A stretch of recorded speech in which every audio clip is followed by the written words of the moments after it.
আকাশবাণী কলকাতা গ্রামীণ সংবাদ পড়ছি সুরিতা সাহা। ভুয়ো ভোটার কার্ড নিয়ে চলতি বিতর্কের প্রেক্ষিতে ভোটার কার্ড সংশোধন সহ নানা বিষয় নিয়ে আলোচনা করতে রাজ্যের মুখ্য নির্বাচনী আধিকারিকের দপ্তর বৈঠকে বসছে। আগামী শুক্রবার রাজ্যের 8টি স্বীকৃত রাজনৈতিক দলকে ওই সর্বদলীয় বৈঠকে ডাকা হয়েছে। একই এপিক নম্বরে একাধিক ভোটার কার্ড থাকা নিয়ে সাম্প্রতিক বিভিন্ন বিতর্ক নিরসনের পথ খুঁজতেই এই বৈঠক ডাকা হয়েছে বলে মনে করা হচ্ছে। এদিকে ভিন রাজ্যের পরিচয়পত্রের সঙ্গে হুবহু নম্বর মিলে যাওয়ায় নির্বাচন কমিশন এ রাজ্যের 600 এপিক কার্ড বাতিল করেছে।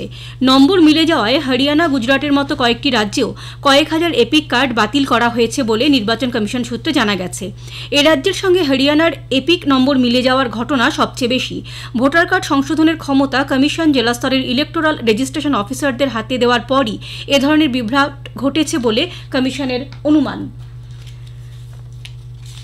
রাজ্য সরকার আলু চাষিদের কাছ থেকে সরাসরি সহায়ক মূল্যে আলু কেনা শুরু করেছে। কৃষকরা যাতে সহায়ক মূল্যে আলু বিক্রি করতে পারে সেজন্য কিছুদিন আগে রাজ্য সরকারের পক্ষ থেকে একটি নির্দেশিকা জারি করা হয়। তাতে কৃষকদের থেকে সরাসরি 9 টাকা কেজি দরে আলু কেনার কথা বলা হয়েছিল। এবার সেই নির্দেশিকা অনুসারে জলপাইগুড়ির ময়নাগুড়ি ব্লকে আনুষ্ঠানিকভাবে এই প্রক্রিয়া শুরু হয়েছে। জানা গেছে একজন কৃষকের কাছ থেকে সর্বোচ্চ 70 প্যাকেটে আলু কেনা হবে। সঙ্গে সঙ্গে তাদের মূল্য চেকের মাধ্যমে প্রদান করা হচ্ছে। পর্যটকদের কাছে আকর্ষণ আরও বৃদ্ধি করতে রাজ্য সরকার উত্তরবঙ্গের কোচবিহারের রসিকবিল ঢেলে সাজানোর সিদ্ধান্ত নিয়েছে। সেখানকার ছোট চিড়িয়াখানাটিকে সাজিয়ে তোলার জন্য 1,56,00,000 টাকা বরাদ্দ করা হয়েছে। বাম আমলে তুফানগঞ্জ 2 নম্বর ব্লকের 2100 হেক্টর জমির ওপরে এই রসিকবিলটি তৈরি করা হয়েছিল।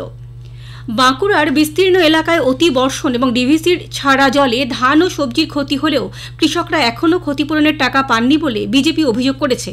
সোনামুখীর বিধায়ক দিবাকর ঘরামি বলেন, শস্য বিমার আওতায় থাকলেও কৃষকরা ক্ষতিপূরণ থেকে বঞ্চিত হচ্ছেন।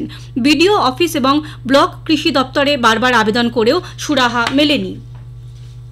পশ্চিমবঙ্গ বিজ্ঞান মঞ্চের চতুর্দশ রাজ্য সম্মেলন আগামী 28শে মার্চ উত্তর 24 পরগনার টাকি পৌর সাংস্কৃতিক মঞ্চে আয়োজিত হবে।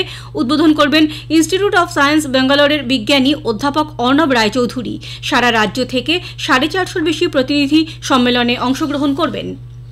মুর্শিদাবাদের বাহারা গ্রামে একটি বাড়িতে বিস্ফোরণে 2টি শিশুসহ 3 জন গুরুতর আহত হয়েছে। মাঠে খেলার সময় 2টি শিশু গোলাকার একটি বস্তু দেখতে পেয়ে সেটি বাড়িতে নিয়ে আসে।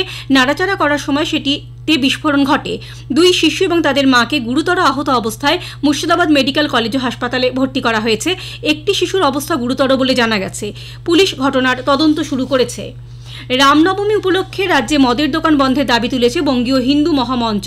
আজ শিলিগুড়িতে এই মর্মে মহামঞ্চের তরফ থেকে আবগারি দপ্তরে স্মারকলিপি জমা দেওয়া হয়। গ্রামীণ সংবাদ শেষ হলো। এর পরের খবর 7টা বেজে 35 মিনিটে।